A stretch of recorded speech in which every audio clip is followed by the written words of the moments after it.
So this post is called "Thank God for Divorce Lawyers?" question mark. And I recently listened to a podcast, which is an interview with a divorce lawyer, and a couple things, stuck out to me about it. So first of all, divorce is, not desirable, right? Like it's something we tend to avoid whenever possible. Like, it's like no one, like, I mean, maybe I can't say no one, but for by and large, people don't get married with the intention of divorcing.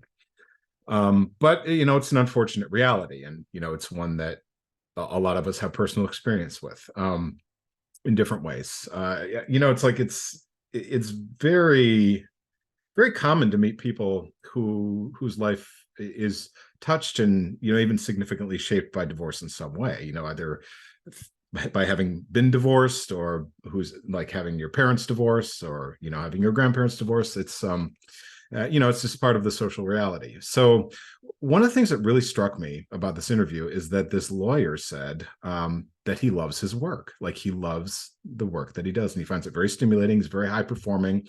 He puts all these routines around. He's very ambitious, and runs his business very effectively. And I assume it's very lucrative for him. And there's an absurdity to that, and it's on a couple levels. So first of all, excuse me. What he's saying there is like, I love this thing. I love this state of being a divorce lawyer. And the therefore that he's not saying is there always need to be divorced people. And he sort of says that he's like, there's never going to be any shortage of work for me to do.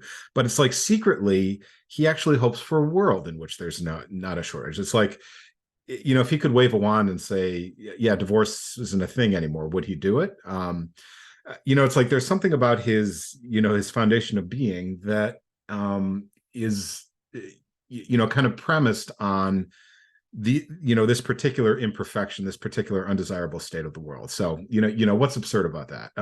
I once heard someone say that that all professions are made of the emergencies of others. So, in a very real sense, we all need, we all have the work that we do because of some kind of undesirable state. So we all rely on a perpetually undesirable condition of being human, right? So that's part of the absurdity. Here's another part. Here's another part of the absurdity.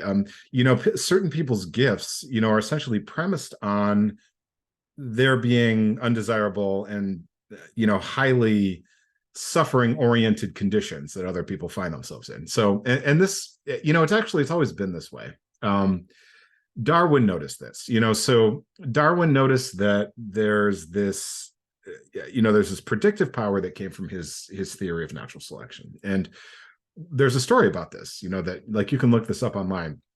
He found an orchid, or someone found an orchid, and it had a particularly deep flower.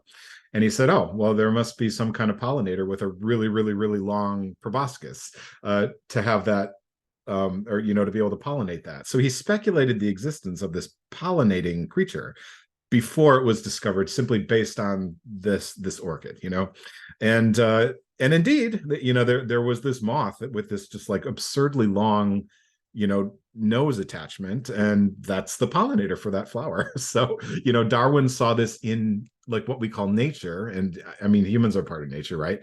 And so it's like, oh, this person's a really good divorce attorney. Well, there must be divorces, right? It's got to be this undesirable state. And so, like, that actually ties the undesirability of human life to, perhaps what nature, kind of experiences as undesirable. It's like, does the orchid in need of that pollination experience that as like a longing in its soul, that is relieved by the presence of that pollinating moth with that long proboscis? I don't know, but this is the human equivalent of that. And so, it's this absurd water in which we swim, this imperfectibility of the ideal, where we all need growth and we all need productive work, and the human condition has to be perpetually dissatisfying because of that. So that's what this post is about.